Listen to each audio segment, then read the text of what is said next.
જે વ્યક્તિ મિલકત ટ્રાન્સફર કરવા માટે એલિજિબલ છે તે પાવર આપવા માટે એલિજિબલ છે. તો એ પોતે જ્યારે એમ લાગે કે હું પોતે પર્સનલી પ્રત્યક્ષ રીતે મારું આ ડીલ પૂરું નથી કરી શકતો, તો એ પોતાના કોઈ વિશ્વાસુને પોતાના જે હક છે તે હક બીજામાં પ્રસ્થાપિત કરશે. એ પ્રસ્થાપિત કરવાનું, બીજામાં હક ચાર્જ કરવાની જે વસ્તુ છે તે પાવર ઓફ એટર્ની છે. નહીંતર વ્યક્તિ એક જ છે, પણ જ્યાં સુધી એમાં પાવર આવતો નથી ત્યાં સુધી એ વ્યક્તિ બેટરી વગરનો મોબાઈલ છે. જો પાવર જ્યારે આપવામાં આવે ને તો એ મૌખિક તો હોતો નથી કે પ્લગ ભેરવો અને પેલામાં ટ્રાન્સફર થઈ જાય. તો there must be a some written document કે પાવર ઓફ એટર્નીનું ડોક્યુમેન્ટ બનાવવું પડે. હવે એ પાવર ઓફ એટર્નીનું જે ડોક્યુમેન્ટ હોય તેમાં પ્રોવિઝન હોય કે હું આ પાવર મારા મેનેજરને આપું છું, આ મારા ભાઈને આપું છું, મારા નોકરને આપું છું, કોઈને પણ. તો એ પાવર જ્યારે આપવામાં આવે, પાવર ઓફ એટર્ની આપવામાં આવે ત્યારે એમાં પ્રોવિઝન કરવામાં આવે છે કે એ પાવરનો ઉપયોગ ક્યારે, કેવી રીતે અને કેટલા અંશે કરવાનો છે. કોઈ જનરલ પાવર હોય તો બધું જ આપી દે છે. કોઈ લિમિટેડ પાવર આપે કે ભાઈ આનો દસ્તાવેજ તારે કરી આપવાનો. કોઈ પાવર આપે છે કે ભાઈ મારે દસ્તાવેજ કરવાનો છે પણ તે પહેલાંની ઘણી બધી લીગલ પ્રોસિજર કરવાની છે, તો લીગલ પ્રોસિજર મારા વતી તારે કરી આવવાની. તો એની લિમિટ બંધાઈ ગઈ કે એને લીગલ પ્રોસિજર જ કરવાની છે, એને આગળ વધવાનું નથી. તો પાવર ઓફ એટર્નીનો જે લેખ છે, જે ડીડ છે, તેમાં જે પ્રોવિઝન કર્યું છે તેનાથી એ કંટ્રોલ થાય કે એણે કેટલી હદ સુધી કામ કરવાનું છે. તો જ્યારે તમે કોઈને પાવર આપતા હોય તો એ તમારું વિશ્વાસુ હોય. તો દુનિયામાં જેણે જેણે વિશ્વાસઘાત અનુભવ્યો છે તે કોનાથી અનુભવ્યો છે? હા, જેના પર વિશ્વાસ મૂક્યો હોય તે જ વિશ્વાસઘાત કરે. હા, બીજું તો કોઈ કરવાનું નથી. તો જ્યારે કોઈ કોઈના પર વિશ્વાસ મૂકે છે તો એ વિશ્વાસપાત્ર કેટલો છે, કેવો છે, એનું કેરેક્ટર શું છે તે જાણવાની જવાબદારી પાવર આપનારની છે. અધરવાઇઝ તો એ પોતે જોખમ લે છે, છેતરપિંડી થવાની અવકાશ રહે છે. તો પાવર ઓફ એટર્ની આપનાર અને લેનાર બેના સંબંધો કેવા છે તેના પર આ ડિપેન્ડ છે. ગમે એટલા સારા સંબંધ હોય તો પણ મે બી કે ફ્રોડ થઈ શકે છે, બ્રીચ ઓફ ટ્રસ્ટ થઈ શકે છે, બધું થઈ શકે છે. એક પતિ પત્ની વચ્ચે લવ મેરેજ કર્યા હોય, કેટલો બધો વિશ્વાસ હોય કે નહીં? એક વ્યક્તિ બીજી વ્યક્તિને પોતાનું આખું જીવન આપી દે, છતાં રેશિયો એમ આવે કે લવ મેરેજના 50% જ સક્સેસ થાય, બાકી બ્રેક થઈ જાય છે. તો આટલો બધો વિશ્વાસ હોય છતાં પણ બ્રેક તો થાય છે ને. પેલું લાઈફ છે ને આ તો પ્રોપર્ટી છે, તો આમાં બી વિશ્વાસઘાત થવાની પૂરી સંભાવના રહેલી છે. પણ જ્યારે પાવર આપે છે ત્યારે એણે એ બાબતની ચોકસાઈ રાખવી જોઈએ. એટલે પહેલું જે સેન્ટેન્સ હતું તે આવે કે તમે જેટલી કાળજી આ ડીલિંગમાં રાખશો એટલું તમારું ભવિષ્ય સુરક્ષિત રહેશે. જો તમે તમારું મહેનત એ બાબતમાં ન રાખો, એનું તમે એના પર ધ્યાન નહીં રાખશો તો કોઈ પણ તમને છેતરીને નીકળી જશે. ઓકે, હવે કરાર કરવા માટે કોણ સક્ષમ છે, કોણ સક્ષમ નથી તે બતાવ્યું છે આમાં. સક્ષમ કોણ છે તે આપણે બધા અહીંયા બેઠા છે, આપણે સક્ષમ છે એટલે એની ચર્ચા નહીં કરીશું, પણ કોણ સક્ષમ નથી તેની વાત કરી લઈએ. કરાર કરવા માટે કોણ સક્ષમ ગણાય, એલિજિબલ કોણ ગણાય? આપ કહેશો કરાર કોણ કરી શકે? તમે પોલિટિક્સ સાથે સંકળાયેલા છો? જો કેવો ફાઇન જવાબ આપ્યો કે એમાં કોઈ જગ્યા પર કંઈ આવે જ નહીં, કોઈ ડેફિનેશન જ ના આવે, કોઈ યોગ્ય ઉંમર હોવી જોઈએ એટલે ઉંમર શું કે કોણ કરી શકે એવું એમ. બરાબર છે? કોણ કહેશે કરાર કરવા માટે? કોણ? તમે કહેશો કરાર કોણ કરી શકે? એગ્રીમેન્ટમાં કોણ એન્ટર થઈ શકે? Who is the competent to enter into an agreement? તો જે લોકો દારૂ પીતા હોય તે લોકો એગ્રીમેન્ટ કરવા માટે સક્ષમ ન ગણાય? કેમ પાવરદાર એગ્રીમેન્ટમાં એન્ટર નહીં કરી શકે? એની પોતાની પ્રોપર્ટી તો નથી, તો એ એગ્રીમેન્ટ કરી શકે કે ન કરી શકે?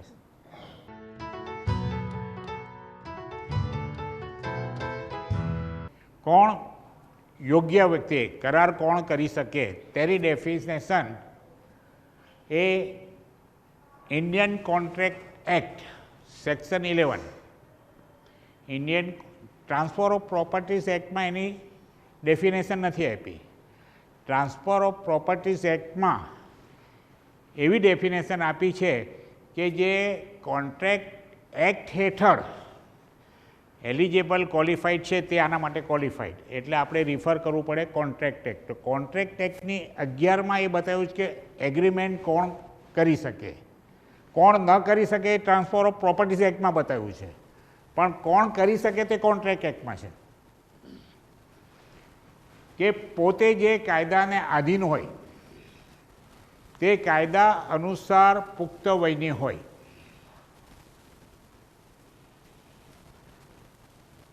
જે વ્યક્તિ પોતે જે કાયદાને આધીન હોય અને કે કાયદા અનુસાર પુખ્ત વયની હોય, એનો શું અર્થ થઈ ગયા? તો કંઈ સમજાય નહીં તેવી વસ્તુ છે.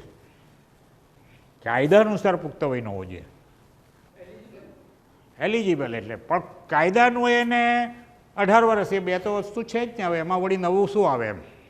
કાયદા અનુસાર કેવી રીતે પુખ્ત વયનો થાય તે હું તમને કહું કે 18 વર્ષનો વ્યક્તિ થાય તો તમે કહો તે પુખ્ત વયનો છે, પણ કોઈ છોકરી ભગાવીને 18 વર્ષનો છોકરો લગ્ન કરે તો શું થાય? પુખ્ત વયનો છે. તો 18 વર્ષ તો મેજર એમ થઈ ગઈ. કોઈ પણ પુરુષ 18 વર્ષનો થાય એટલે પુખ્ત વયનો છે. એ એગ્રીમેન્ટ ટુ સેલ કરી શકે, કારણ કે એ પુખ્ત વયનો છે. પણ આપણે અત્યારે જે વાત કરીએ છીએ તે કોન્ટ્રાક્ટ એક્ટની વાત કરીએ છીએ.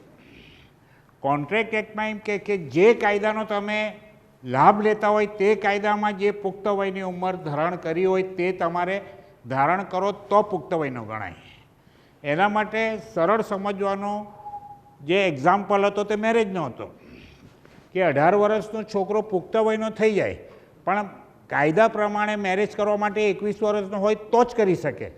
તો એનો મતલબ એ થયો કે એ 21 વર્ષનો થાય ત્યારે પુખ્ત થયેલો ગણાય. જો કોઈ વ્યક્તિને MLA બનવું હોય, એગ્રીમેન્ટ કરવું હોય, તો એને 25 વર્ષના થવું જોવું પડે. તો એના માટે પુખ્ત વયની ઉંમર 25 વર્ષ. એના માટે પુખ્ત વયની ઉંમર 25 વર્ષ છે. તો કાયદા પ્રમાણે જે પુખ્ત વયની અનુસાર રાખ્યું હોય તે ઉંમર ધરાવતો હોવો જોઈએ, સ્થિર મગજનો હોવો જોઈએ, પોતે જે કાયદાને આધીન હોય તે કાયદાથી કરાર કરવા માટે ગેરલાયક ઠરી ન હોય. આપણે ચર્ચા કરી ગયા છે ખેડૂત, બિન ખેડૂત, સગીર, પુખ્ત વયના તે. એવી દરેક વ્યક્તિ કરાર કરવાની ક્ષમતા ધરાવે છે. એનો સીધો અર્થ જો જોવા જઈએ તો જે કરાર કરવા માટે સક્ષમ નથી તેવી સિવાયની દરેક વ્યક્તિ કરાર કરવા માટે સક્ષમ છે. બરાબર? હવે શું તબદીલ થઈ શકે? મિલકત ટ્રાન્સફર ઓફ પ્રોપર્ટીઝ એક્ટ મુજબ કઈ મિલકતો ટ્રાન્સફર થઈ શકે? તો આ ડેફિનેશન પણ ટ્રાન્સફર ઓફ પ્રોપર્ટીઝમાં નેગેટિવ છે જેમ કરાર કરવા માટેની ડેફિનેશન નેગેટિવ છે કે કોણ એલિજિબલ ન થાય તે ડેફિનેશન આપી છે, પણ કોણ એલિજિબલ છે તે એમ કે કોન્ટ્રાક્ટ એક્ટમાં જઈને જોઈ લો. એવી રીતે કઈ મિલકત ટ્રાન્સફર થઈ શકે તેની ડેફિનેશન નથી આપી, પણ કઈ મિલકત ટ્રાન્સફર ન થઈ શકે તેનું વર્ણન કર્યું છે કે આટલી મિલકત ટ્રાન્સફર ન થઈ શકે. નંબર 1 કે ભાવિ વારસ તરીકે જે વારસાઈથી હક મેળવવાનો હોય તેવો ભાવિ વારસમાં મળવાનો વારસો ટ્રાન્સફર ન થઈ શકે. મારા ફાધરનો હું એકનો એક દીકરો છું. મને ખબર છે કે મારા ફાધર ગુજરી જાય પછી મારા સિવાય કોઈ વારસદાર છે નહીં, તો આ વારસ મને જ મળવાની છે મિલકત. તો મારી ફાધરની હયાતીમાં હું એ મારા ફાધરની મિલકત વેચી ન શકું એ કારણે કે ભાઈ આ તો મારી મિલકત છે, એ મરી જશે તો મને જ મળવાની છે, તો હું આજે જ વેચી દઉં, મને આજે પૈસા આપી દે. તો વારસાઈમાં જે મિલકત મળવાની હોય તે નોન ટ્રાન્સફરેબલ છે. એને અંગે વેચાણ થઈ શકે નહીં કે ટ્રાન્સફર થઈ શકે નહીં. જે ભવિષ્યમાં વારસો મળવાનો હોય તેવી મિલકતનું આપણે કોઈ એગ્રીમેન્ટ કે પૈસા ઉઘરાવી શકીએ નહીં. અને એવું ઉઘરાવવાની કોશિશ કરીએ તો શું થાય? કોઈ કહેશે? સમજો કોઈ એક બાપને ખબર પડી ગઈ કે મારો દીકરો તો મારી પ્રોપર્ટી વેચવા ફરે છે, તો એનું પરિણામ શું આવે? હા, બીજે દિવસે પેપરમાં જાહેર ખબર આવે મોટી કે મારો દીકરો મારા કયામાં રહેતો નથી, એટલે એની સાથે મારી મિલકતનો કોઈ વહીવટ કરવો નહીં. એટલે ભવિષ્યમાં જે મિલકત મળવાની હોય તે અંગે કોઈ એગ્રીમેન્ટ કે દસ્તાવેજ થઈ શકે નહીં. પુનઃ પ્રવેશ કરવાનો અધિકાર. કોઈ કાયદા અનુસાર કોઈ વ્યક્તિને મિલકતમાંથી દૂર કરી દીધો હોય અને કોર્ટમાં કેસ ચાલતો હોય તો એ પુનઃ એ મિલકતમાં દાખલ થવાનો અધિકાર છે તે કોઈને ટ્રાન્સફર થઈ શકે નહીં.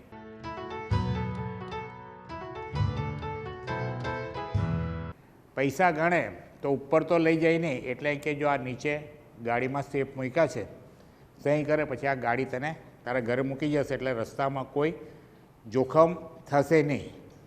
પેલો અહીંયા સહી કરે એટલે પેલી ગાડી તો ચાલી ગઈ હોય નીચેથી. પેલો જમીન માલિક નીચે આવે ત્યારે પેલો જે સહી કરાવીને ઉપર હોય ને તે બી બીજા દરવાજેથી નીકળી ગયો અને ગાડી લઈને બીજા દરવાજે નીકળી ગયો હોય. વાત પૂરી થઈ જાય, કારણ કે દસ્તાવેજ તો ત્યાં થઈ ગયો એટલે વાત માલિકી ટ્રાન્સફર થઈ ગઈ અને નીચેથી પૈસા બી ટ્રાન્સફર થઈ ગયા હોય. તો આવી છેતરપિંડીઓ થાય છે અને એટલે બેવ રીતે જોખમ છે. એમણે જે રીતે કીધું તેવી કે પહેલાં પૈસા પર પેલો સહી નહીં કરે તો બી જોખમ, અને પહેલાં સહી કરો ને પછી પૈસા ના આપે તો પણ જોખમ છે. તો માલિકી transfer as per the transfer of properties act section 8 કે જે ક્ષણે તમે રજિસ્ટરનો નંબર પડ્યો, થપ્પો પડ્યો, સબ રજિસ્ટ્રારે સાઇન કરી એટલે માલિકી ટ્રાન્સફર થઈ ગઈ. પછી તમારે પૈસા મળ્યા છે નથી મળ્યા ને એ બધી તકરાર સિવિલ તકરાર થઈ જાય પછી તમે સિવિલ કોર્ટના ધક્કા ખાતા થઈ જાઓ. પણ માલિકી તમારી ટ્રાન્સફર થઈ ગઈ તો રેવન્યુ રેકર્ડ ચેન્જ થઈ જશે. પછી તમે રેવન્યુ રેકર્ડ ચેન્જ કરવામાં વાંધારજી આપો કે મને પૈસા નથી મળ્યા કે મારી પાસે છેતરપિંડી થઈ છે, તો પણ રેવન્યુ રેકર્ડમાં ખરીદનારનું નામ ટ્રાન્સફર કરવું એ કમ્પલસરી છે, મેન્ડેટરી છે.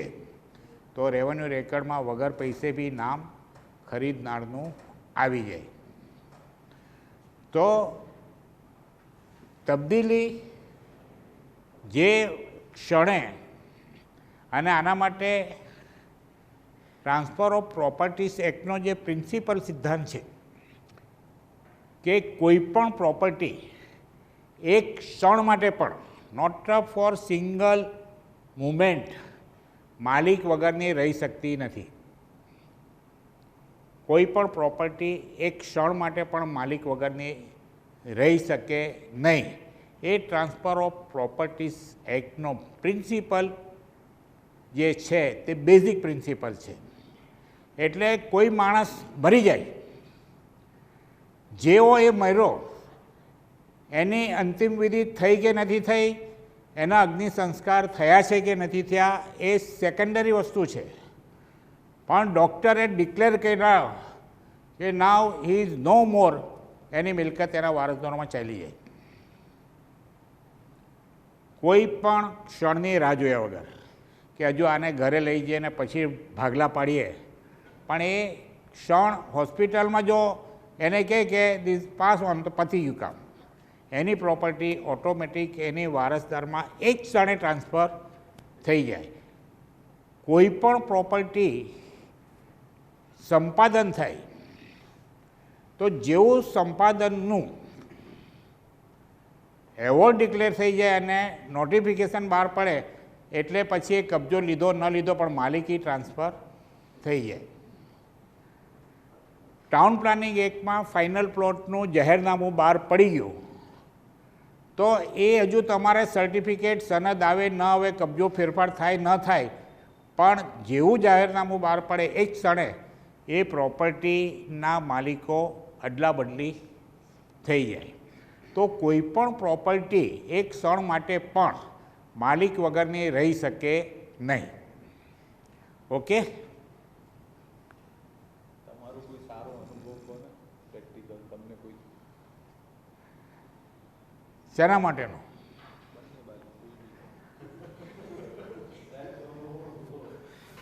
બેન હશે છે સારો અનુભવ કોને કેવો? લાઈફનો સારો અનુભવ કહું, મિલકતનો સારો અનુભવ કહું, કે ઘરે ઠપકો ખાઉં છે એનો સારો અનુભવ કહું? હા હા, જો હું એક વસ્તુમાં અત્યારે જે ચાલે છે છેતરપિંડીનો, એના નંબર ઓફ ઇન્સિડન્ટ એવા બને છે કે તમે ખરીદનાર હો તો કોઈ સવાલ નથી, પણ વેચનાર જો હો તો કેવું છે બને જ તે. કોઈ પણ મિલકતની અત્યારે જે છેતરપિંડી થાય છે ને, મેક્સિમમ છેતરપિંડી અને જે છેતરપિંડીના કેસો થાય છે તે એક મોડસ ઓપરેન્ડી આ લોકોએ ચિતરી નાખી છે કે દસ્તાવેજમાં વ્હાઇટ એમાઉન્ટ બ્લેક એમાઉન્ટ હોય છે. આ રેકોર્ડિંગ થાય છે પણ બોલવાનો વાંધો નથી, જીગરભાઈ એને એડિટ કરી લેશે. પણ કોઈ પણ ડીલ થાય એમાં બે પોર્શન હોય છે, વ્હાઇટનું અને ચેકનું, અને ડિપેન્ડ છે પ્રોપર્ટીની જંત્રીની કિંમત પર. કારણ કે કોઈપણ પ્રોપર્ટીમાં શું છે કે જ્યારે સ્ટેમ્પ વાપરવાનો હોય તો દરેક બિલ્ડર, દરેક ખરીદનાર એમ કે જંત્રી પ્રમાણે સ્ટેમ્પ વાપરીશું, બાકીના પૈસા કેશ આપીશું.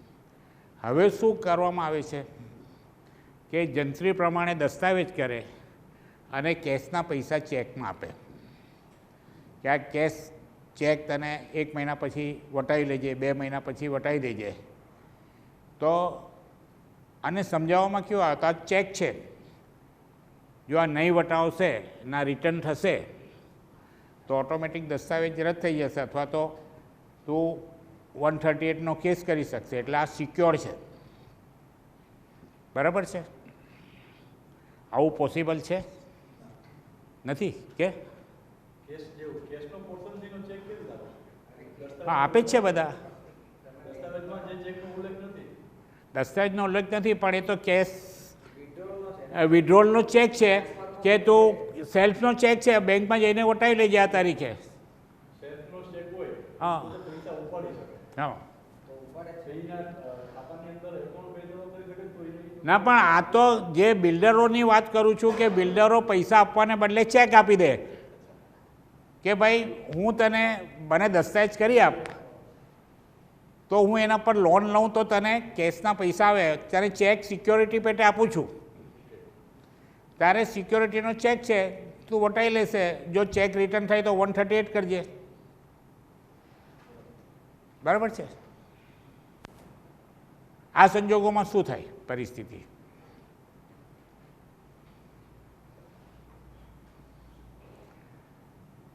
અને આવા કેસ મારા પાસે બી આવે છે ને અમારા સુરતમાં તો છે. અહીંયા કેમ છે મને ખબર નથી, પણ સુરતમાં આ એક બહુ જનરલ થઈ ગયું છે. પણ આવી રીતે ચેક આપવાથી એ સિક્યોરિટીના ચેક ગણાય નહીં. જેવો ચેક તમે દસ્તાવેજ રજીસ્ટર કરો, માલિકી પતી ગઈ. હવે ચેક રિટર્ન થાય તો તમે શું કરી શકો? 138 કરી શકો? કંઈ જ નહીં કરી શકો. પછી તમે કાકા મટીને ભત્રીજા બની જાઓ. પછી એની પાછળ દોયડા કરો કે ભાઈ આ મારા પૈસા હું, મારા પૈસા હું. અને એકવાર પેલી પ્રોપર્ટી એના નામ પર રેવન્યુ રેકર્ડ પણ બી થઈ જાય. 2 મહિનાની મુદત લીધી હોય તો 60 દિવસમાં તો નામ ટ્રાન્સફર બી થઈ ગયું હોય ને એ પૈસા તમે વસૂલ બી નહીં કરી શકો. અને પછી જે રોજ તમને ચા પીવડાવતો હોય તે પાણી પીવડાવવાનું બી બંધ કરી દે. એટલે કોઈ પણ એમાઉન્ટ, પછી એ કેશ હોય કે ચેક હોય, બાકી રાખીને કોઈ પણ ડોક્યુમેન્ટ્સ થવો જોઈએ નહીં. એની પાસે પૈસા ન હોય, બેંકમાંથી લોન લેવાની હોય તો એને કહેવાનું કે તારી પાસે પૈસાની સગવડતા થાય ત્યારે આવજે, હું તને દસ્તાવેજ કરી આપીશ. તારી પાસે પૈસા ન હોય તો હું તો પૈસા માટે મિલકત વેચું છું, તું લોનથી લાવે કે ચોરી કરીને લાવે એની હારે મારે કોઈ સંબંધ નથી. પણ પૈસા 100% આવશે પછી જ હું સબ રજિસ્ટરની ઓફિસમાં આવીને સહી કરીશ. અને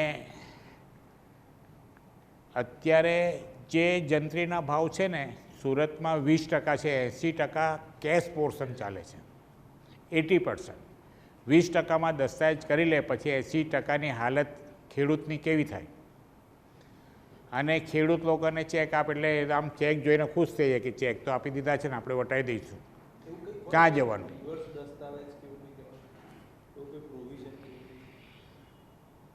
એકવાર દસ્તાવેજ થઈ ગયો પછી એ કેન્સલ કરવાની સત્તા, જ્યુરિસ્ડિક્શન, એ સિવિલ કોર્ટમાં દાવો કર્યા વગર થઈ શકે નહીં. પછી રિવર્સની જોગવાઈ હોય ન હોય, કંઈ પણ હોય તો પણ.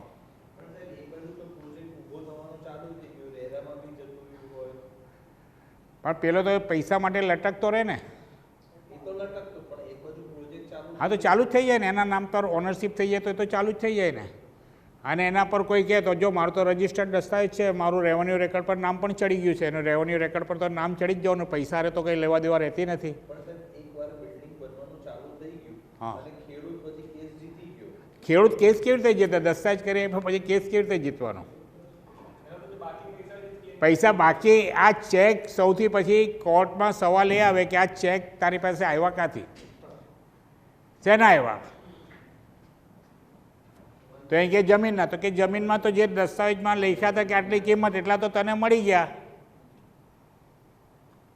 તો આ તો કોઈ લોનના પૈસા હશે, કોઈ વ્યવહાર હશે, એને લોન આપવી કે નહીં આપવી એની મરજીની વાત છે. નથી આપી લોન તો લોન પાસ કરાવવાની છે. તો 138 કેવી રીતે કરી શકો?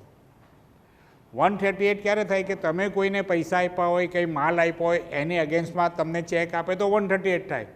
અહીંયા તો માલ બી નથી, માલ આપ્યા તો એના પૈસા તો ઓલરેડી ચૂકવાઈ ગયા છે. દસ્તાવેજમાં જે છે સહી કરી છે, વિડીયોગ્રાફી કરી કે પૂરો અવાજ મળી ગયો, યસ પૂરો અવાજ મળી ગયો છે. પછી શું બાકી રહે તમારી પાસે કેસ કરવા માટે? આપણો ઈરાદો લોકોને જ્ઞાન એ લોકોને જોઈએ છે તે આપવાનો છે. તો આપણો ઈરાદો એવો નથી કે આપણી પાસે જે માલ છે તે એમને ખપાવવાનો. આપણી પાસે ડેડ સ્ટોક હોય તો સેલમાં કાઢીએ ને આપવાનું એવું નથી. આપણે એવું ઈચ્છીએ છીએ કે તમે જે ઈચ્છો, એટલે મેં કીધું કે આલા કાર્ડ પ્રમાણે ચાલીએ આપણે, કે તમારી જે ઈચ્છા હોય તે પ્રમાણે આપણે શેર કરવાની કોશિશ કરીએ તો તમને ઉપયોગી થાય. હું મારા જ્ઞાનનું પ્રદર્શન કરવા માટે અહીંયા આવું તો એ તમારા માટે કંઈ ઉપયોગી ન થાય. પણ તમે જે જાણવા માંગો તે જો હું તમને કહું તો સવાલ જવાબ જ્યાં સુધી ન થાય ને ત્યાં સુધી એ ખબર ન પડે કે તમે શું જાણવા માંગો છો. એટલે સવાલ જવાબ ખૂબ ઇમ્પોર્ટન્ટ પાર્ટ છે. તો એ સ્લાઇડ પર વધારે આપણે ટાઈમ આપી શકીએ કે જેમાં તમે વધારે જાણવા માંગતા હો. ટેકનિકલ મેટર હોય તે આપણે સ્લાઇડો બધી એટલા માટે ચલાવી નાખીએ એનો કંઈ અર્થ નથી રહેતો કે જે તમને રોજિંદા તમારા જીવનમાં ઉપયોગી ન થતું હોય તેવું જાણવાની કંઈ જરૂર નથી. દુનિયામાં ખૂબ જ્ઞાન છે તો બધું જ આપણે જાણી લેવું કંઈ જરૂરી નથી. આપણને જે ઉપયોગી એ જાણીએ તે જ આપણા માટે જરૂરી છે. બાકી તો ગૂગલ છે જ, સ્વિચ દબાવો બધું જ જાણવાનું મળી જાય છે. આ જ વસ્તુ તમે ગૂગલ પર બી દબાવો વેચાણ કોને કહેવાય તો તમને આખી ડેફિનેશન આપી દેશે. પણ આપણે જ્યારે આ ચર્ચા કરીએ છીએ તો ઇન્ટરેક્ટ થાય છે તો આપણે એકબીજાના જે બ્રેન છે, જે આપણી પાસે હથિયાર છે, જેને આપણે બ્રેન આપણું હથિયાર છે તેને શાર્પ કરીએ છીએ. બાકી જાણવાથી કોઈ શાર્પનેસ નથી આવતી, બોજો વધે. શાર્પનેસ ત્યારે આવે કે આપણે એનો જે જાણવા માંગીએ છીએ, આપણને જે ખૂટે છે તેની ધાર મજબૂત કરીએ. તો આપણે આ જે સેશન્સ હતું તે આપણે જે કંઈ જાણીએ છીએ તેને કન્ફર્મ કરવા માટે અથવા જે જાણવા ઈચ્છા છે તે જાણવાની કોશિશ કરીએ. તો આવતીકાલે પણ આપણે એ જ રાખીશું કે તમે જે જાણવા માંગો છો તે જેટલો ઇન્ટરેક્ટ કરશો, સવાલ પૂછશો એટલું આપણે વધારે ઉપયોગી આને બનાવી શકીશું. Once again thank you very much.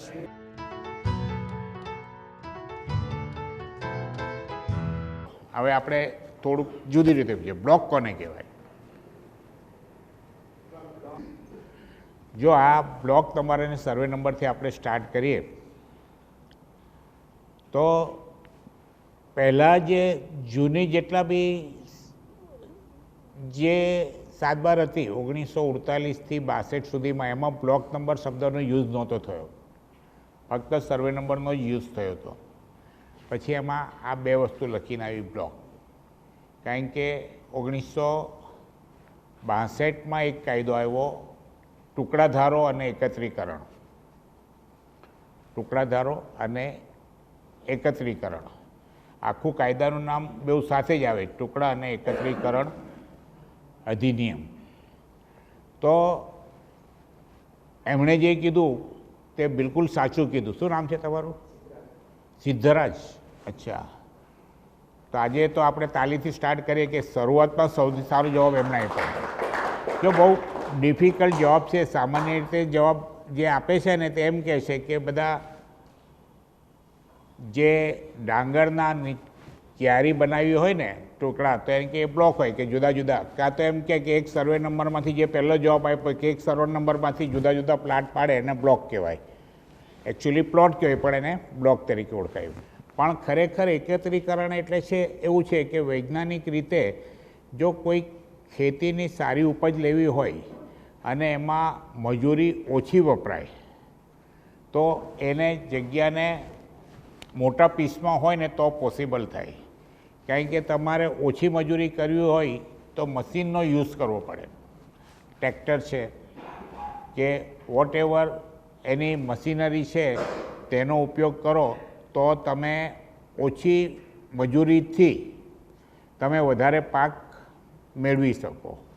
તો એ એકત્રીકરણ કરી નાખવું પડે. એટલે નાની નાની જગ્યાઓ હોય તેને ભેગી કરી નાખે અને એ ભેગી થઈ જાય તો એ સર્વે નંબર બધા જ અંદર ભેળવી દે અને સર્વે નંબર બધા ભેળવી દે તો 4 number 5 survey number 4 survey number ભેગા થાય અને પછી જે એક ટુકડો બને આખો મોટો તેને બ્લોક આપે ને એને બ્લોક નંબર આપવામાં આવે. એટલે ત્યારે પછી એ સર્વે નંબર બંધ થઈ જાય અને બ્લોક નંબર ચાલુ થઈ જાય. અને એ એકત્રીકરણ ક્યારે થાય કે આજુબાજુના બે જે નાના નાના નંબર હોય તો એ નાના નાના નંબર એક જ માલિકના હોય તો ભેગા થાય. બે જુદા જુદા માલિકના હોય તો એ ભેગા ન થઈ શકે. કારણ કે એ ભેગા કરવા જાય તો બે વ્યક્તિ એક ખેતરમાં વધારે પાક લેવાને બદલે બેવ લડવામાંથી ઊંચા નહીં આવે તો પાક જ નહીં લેવાય. એટલે બે એક જ વ્યક્તિ જે હોય અને બે નાના નાના ટુકડા એકબીજાને લાગુ હોય તો એનું એકત્રીકરણ કરી અને બે નંબર કેન્સલ કરીને એક નંબર મોટો બ્લોક આપીને એને બ્લોક નંબર આપી દે અને બાકીનો જે હોય તેને પણ બ્લોક નંબર આપે, પણ ત્યાં નીચે નોંધ કરે કે ટુકડો, એ ટુકડાની નોંધ હોય અને ટુકડો શબ્દ 7/12માં લખેલો હોય અને એ જ્યારે ટુકડો લખ્યો હોય તો ટુકડા ધારા લાગુ પડે. ટુકડા ધારા પ્રમાણે જે ટુકડો હોય તે ટુકડાની જગ્યા તેની બાજુની જે જગ્યા હોય તેને જ વેચી શકાય, તે સિવાય કોઈને વેચી શકાય નહીં. એટલે બાજુવાળાને જ જગ્યા વેચવી પડે. એટલે બાજુવાળાને સફીલદાર કહે, એટલે સફીલદારને જ જગ્યા વેચાય. એટલે એ ટુકડા ધારામાં ટુકડાને વેચવાનો પ્રતિબંધ હતો. આપણે કાલે જે ટ્રાન્સફર ઓફ પ્રોપર્ટીઝમાં જોયું કે કઈ જગ્યા ન વેચાય, તો કાયદાથી પ્રતિબંધિત જગ્યા ન વેચાય. તો એક માલિક હોય, જમીનનો માલિક હોય, પોતાની જમીન હોય, પોતે માલિક હોય, 7/12 એનું નામ પર બોલતી હોય તો પણ એ દસ્તાવેજ કરવા માટે એલિજિબલ નથી, કારણ કે એને કાયદાથી ટ્રાન્સફર કરવા માટે પ્રતિબંધિત છે. તો એ ટ્રાન્સફર ઓફ પ્રોપર્ટીઝ એક્ટના તમે જોશો તો હવે તમને ખ્યાલ આવશે કે કઈ જગ્યાનો કોણ માલિક જગ્યા વેચી શકે, ન વેચી શકે. ટુકડો હોય તો એ પ્રતિબંધિત થઈ જાય કે બીજાને વેચી ન શકે. હવે 2018થી ટુકડા ધારા નાબૂદ થઈ ગયો કે કોઈ પણ ટુકડો હોય તો બાજુવાળાને વેચવું એ જરૂરી નથી, કોઈને પણ વેચી શકાય, ટુકડાને વેચવાની છૂટ મળી ગઈ. પણ જે બ્લોક છે તે બ્લોકના ટુકડા ન થઈ શકે, એ પહેલાંથી જ છે. જે ટુકડા ધારો આવ્યો તેમાં જ કે એકવાર જો બ્લોક બની જાય, 2 સર્વે નંબર 3 સર્વે નંબર ભેગા કરીને, પછી એ સર્વે નંબર છૂટા ન થઈ શકે. આખી જગ્યા બ્લોકથી વેચવી પડે, અંદરથી ટુકડા પાડીને વેચાય નહીં. તો એ ટુકડા પર પ્રતિબંધિત આવી જાય, બ્લોક પર, કે એના ટુકડા પાડીને ન વેચી શકાય. ને ટુકડો સ્વતંત્ર રીતે ન વેચાય, એ બાજુવાળાને વેચવો પડે એમ. પણ આ ટુકડા ધારા નાબૂદી થઈ ગયા પછી એ વેચવાની સત્તા મળી કે ટુકડો વેચી શકાય, પણ બ્લોક હોય તેના ટુકડા પાડી શકાય નહીં. પછી છે સત્તા પ્રકાર, નવી શરત, જૂની શરત. બધા જાણતા જ હશે નવી શરત અને જૂની શરત. નવી શરત, જૂની શરત કોને કહેવાય? એમણે એમ કીધું કે 51 પહેલાંની હોય તે જૂની, પછી જે આવે તે નવી. 51થી જે સરકારે કોઈને એટલે ખેતી સિવાયની, ખેતીની જગ્યા જો હોય તો એ જૂની શરતની, અને સરકારે ખેતી સિવાયની જગ્યા કોઈને વાપરવા આપી હોય તે નવી શરતની કહેવાય. ખેતી માટે જ આપી હોય તો એ નવી શરતની કહેવાય. એમણે કીધું કે ખેતી સિવાય વાપરવા આપ્યું, એટલે ખેતી માટે જ આપી હોય તો નવી શરત. જૂની નવી કોને કહેવાય? જૂની શરત, નવી શરત. ટ્રાન્સફર થઈ હોય તે નવી, અને ટ્રાન્સફર નહીં થઈ હોય તે બધી જૂની. પછી લીધી હોય, જન્મથી જે મળી હોય તે જૂની, અને પછી જો કોઈ લીધી હોય તે નવી કહેવાય. ગણોતિયા હોય તે નવી શરત, અને ગણોતિયા સિવાયની જૂની શરત. જન્મજાત જેની પાસે હોય તે જૂની શરત. જે જગ્યા વ્યક્તિએ પોતે વેચાણથી મેળવી હોય તો એ પોતાની જગ્યા છે, એ ગ્રાન્ટેડ લેન્ડને કહેવાય. કોઈ જગ્યા ખુલ્લા બજારમાંથી વેચાણથી લીધી હોય, પૂરી કિંમત ચૂકવીને લીધી હોય તો એ ગ્રાન્ટેડ લેન્ડ ન કહેવાય, પણ સ્વપાર્જિત મિલકત, સ્વપાર્જિત મિલકત કહેવાય, પોતાની ઉપજથી મેળવેલી મિલકત. એટલે એને બીજા અર્થમાં કહેતો જૂની શરતની કહેવાય. અને જૂની શરત એ પ્રતિબંધિત સત્તા પ્રકારની ગણાય નહીં. પ્રતિબંધિત સત્તા પ્રકારની ગણાય નહીં એટલે એનો મતલબ એમ થયો કે એના પર કોઈ પ્રતિબંધ નથી, તમે એને વેચી શકો કોઈ પણ પરવાનગી લીધા વગર, તમારી કિંમતે વેચી શકો, એમાં તમારો કોઈ ભાગીદાર નથી. એની જે કિંમત આવે તે 100% તમારે રાખવાની. બરાબર છે? તો જૂની શરતમાં જે છે તે પ્રસપનાય પ્રતિબંધિત સત્તા પ્રકારની ન ગણાય, એટલે એના પર કોઈ પ્રતિબંધ લાગુ પડતા નથી. એટલે પ્રતિબંધન વગરની જગ્યા એટલે તમે તમારી મરજી મુજબ એનો વહીવટ વ્યવસ્થા કરી શકો. જો આ જે સર્વે નંબર લખ્યું છે, ઉપર 490 લખ્યું છે, નીચે સર્વે નંબર લખ્યો 444, તો આ 490ની ગણાય કે 444ની ગણાય? હા, આ જે શબ્દ આપણે પહેલાં શરૂઆત કરીને તે કે મૂળ સર્વે નંબર આનો આ 444 હતો, એકત્રીકરણ થયું તો એનો નંબર થઈ ગયો 490. આમાં એકત્રીકરણમાં એટલા માટે બે નંબર ભેગા નથી થયા કે આ મૂળભૂત જગ્યા જ મોટી છે, એ ટુકડાવાળી જગ્યા નથી. આ તો એને એક જ જે નંબર હતો સર્વે નંબર, તે એ જ સર્વે નંબરને એમણે બ્લોક નંબર બનાવી દીધો. તો જે એકત્રીકરણ થયું ત્યારે આનો સર્વે નંબર હતો 444. એકત્રીકરણ થયા પછી એનો નંબર થઈ ગયો 490. આજની તારીખમાં એટલે કે આ એકત્રીકરણ થઈ ગયા પછી આ 490 તરીકે જ અમલમાં ગણાય. 444 ભૂલી જવો પડે. પણ એકત્રીકરણ થયા પહેલાંનું જ્યારે કોઈ રેકર્ડ જોવામાં આવે ત્યારે એ 490 નંબરનો રેકર્ડ ન હોય.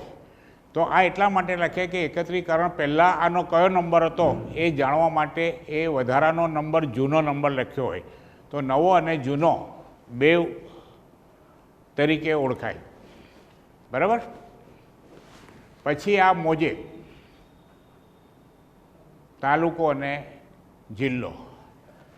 આ મોજે શબ્દ એ આપણી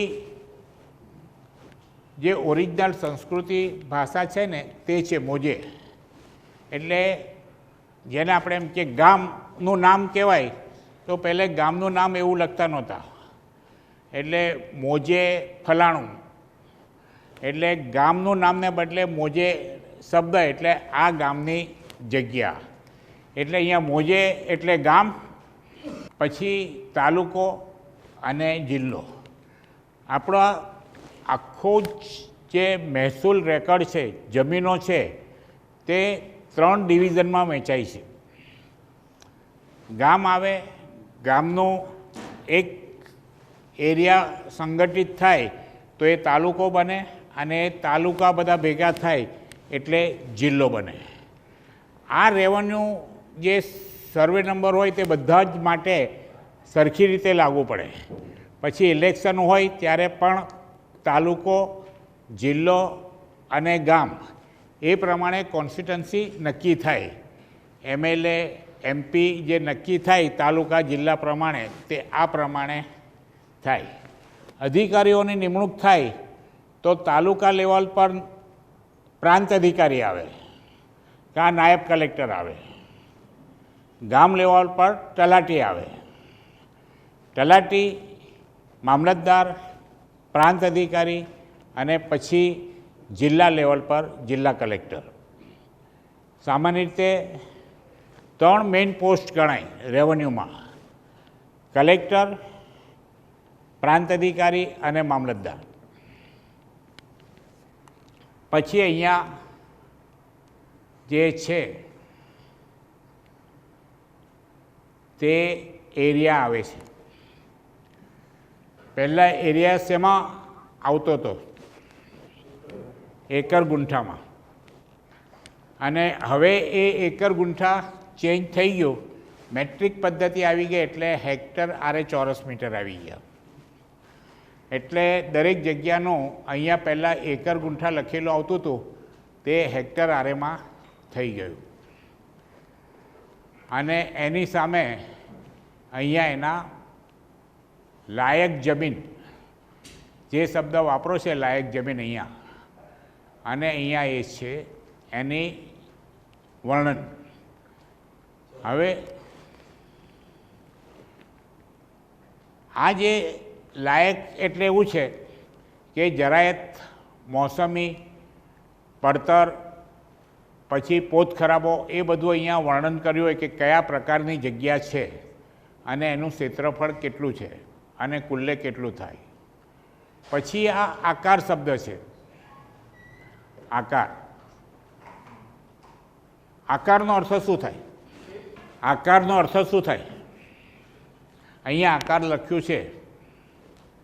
રેવન્યુ રેકર્ડ તમારી પાસે આવે ને આકાર લખ્યો હોય તો તમે એનું શું સમજો? આકાર શા માટે વાપરો છો શબ્દ અહીંયા? અને એને રૂપિયા પૈસામાં વાપરું છે. આકાર એ અપભ્રંશ શબ્દ છે. ખરેખર આકરણી શબ્દ છે. આકરણીમાંથી અણી નીકળી ગયો અને આકાર રહી ગયો. એટલે આકરણી એટલે જેની આકરણી કરવામાં આવે છે. આપણે સૌ જાણીએ છીએ કે ટેક્સની આકરણી છે કે ભાવની આકરણી. જે આકરણી એટલે એક ગણતરી. તો આકાર શબ્દ આકરણી પરથી આવ્યો છે. આકાર એટલે કર, અને એ ટેક્સ અને મહેસૂલ કાયદા પ્રમાણે એને શું ગણવામાં આવે છે? Care, tax. હા, એસેસમેન્ટ ટેક્સ. આકારને મહેસૂલની ભાષામાં શું કહેવામાં આવે છે? ટેક્સને. આ જે જમીન એ ખેતી વિષયક છે, ખેતીને લાગુ છે, એટલે મૂળભૂત આ ખેડૂત ઉપયોગી વસ્તુ છે. બિલ્ડરો માટે આ 7/12 છે જ નહીં. આ જેનો ઉપયોગ છે ખેડૂત માટે. આ બધા શબ્દ તમે જુઓ છો ને તે ખેતીના અનુસંધાનમાં છે. બિલ્ડરના અનુસંધાનમાં આ શબ્દો નથી. અને આ આકાર એ આકાર છે, પણ એને મહેસૂલ કહેવામાં આવે છે કે મહેસૂલ ઉઘરાવવામાં આવ્યું. એની રસીદ આપવામાં આવે તે મહેસૂલની રસીદ ગણવામાં આવે. લીલી લીલી નાની રસીદ આપવામાં આવે એને મહેસૂલની રસીદ કહેવામાં આવે. અને એ મહેસૂલની રસીદ એ એક ઇમ્પોર્ટન્ટ ડોક્યુમેન્ટ છે તમારા કબજાની સાબિતી તરીકે.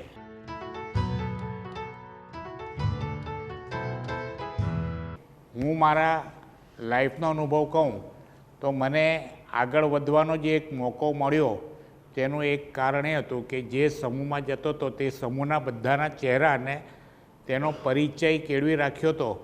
તો જ્યારે બી મને કંઈક તકલીફ પડતી હતી કે જે થતું હતું તો એનો હું ઉપયોગ કરી શકતો હતો, અને એ ખૂબ ઉપયોગી થાય છે. જ્યારે નોલેજ મેળવતા હોય તો ફક્ત આ સ્લાઇડ જેટલી ઉપયોગી છે તેની સાથે આ ક્લાસ પણ એટલો જ ઉપયોગી હોવો જોઈએ. આપણે અત્યાર સુધી 7 જોયો, હવે નમૂનો 8 અને પછી નમૂનો 6 જે ઇમ્પોર્ટન્ટ છે ને તે લઈશું. આ બધા નંબર 7/12માં જે જુદા જુદા કાયદા લાગુ પડે છે ને તેને અનુસંધાનમાં આ બધી સ્લાઇડો છે.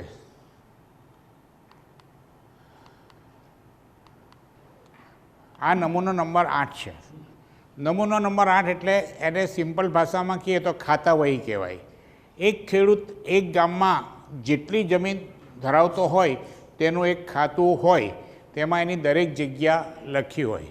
તો જ્યારે તમે કોઈ ખેડૂત સાથે ડીલ કરો ત્યારે એ સિવાયની કઈ કઈ જગ્યા છે તે એમાં દર્શાવ્યું હોય તો તમને ખ્યાલ આવે કે આ ખેડૂત પાસે આપણે જે ડીલ કરીએ છીએ તો એની બીજી જગ્યા છે.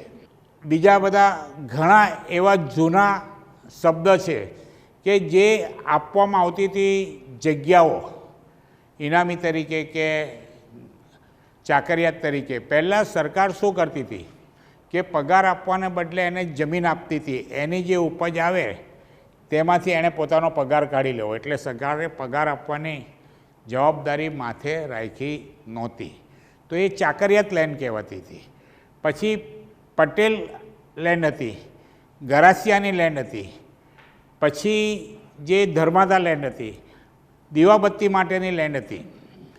પહેલાં ઇલેક્ટ્રિસિટી સ્ટ્રીટ લાઇટ નહોતી ત્યારે શું છે કે ગવર્મેન્ટ દીવાબત્તી માટે કોઈ એક વ્યક્તિની નિમણૂક કરે, એને જગ્યા ફાળવે, એની ઉપજ એણે લેવાની, એના અગેન્સ્ટમાં સાંજ પડે એટલે એણે ગામમાં દીવા સળગાવવાના, એમાં જે તેલ નાખવાનું હોય તેલ નાખવાનું અને એની વ્યવસ્થા કરવાની. તો એ દીવાબત્તીની ગ્રાન્ટ કરેલી જગ્યા કહેવાતી હતી. તો એ બધા સત્તા પ્રકાર જુદા જુદા ઘણા બધા છે અને એ બધાના કાયદા હતા. હવે એ બધા જ ગવર્મેન્ટે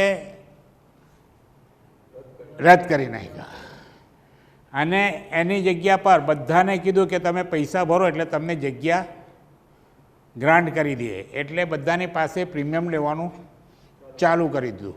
સરકારને એ બાને આવક થઈ જાય અને સામેવાળાને પોતાના ટાઇટલ ક્લિયર થઈ જાય.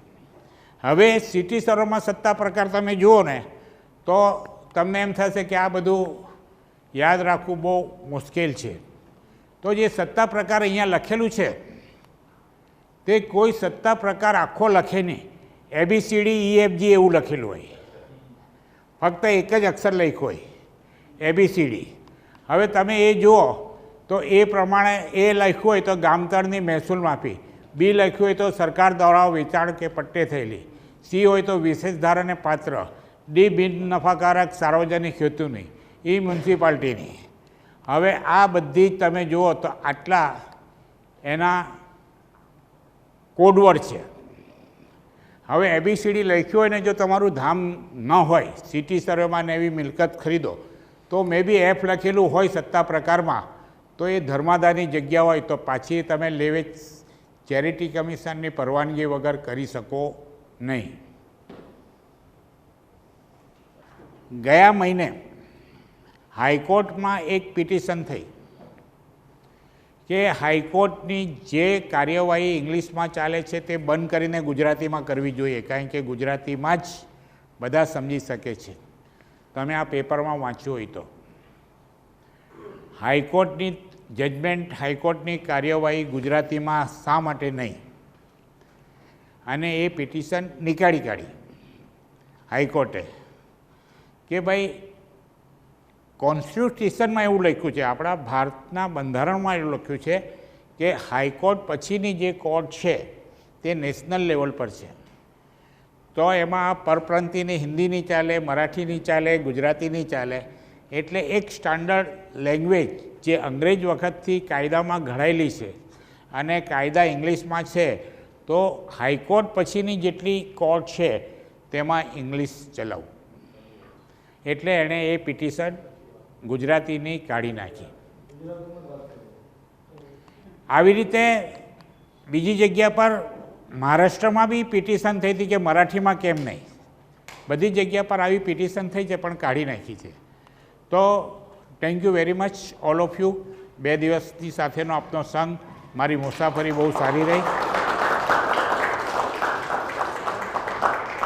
મારા માટે બી આ 2 દિવસ આપની સાથે સારી રીતે પસાર થયા. Thank you very much all of you.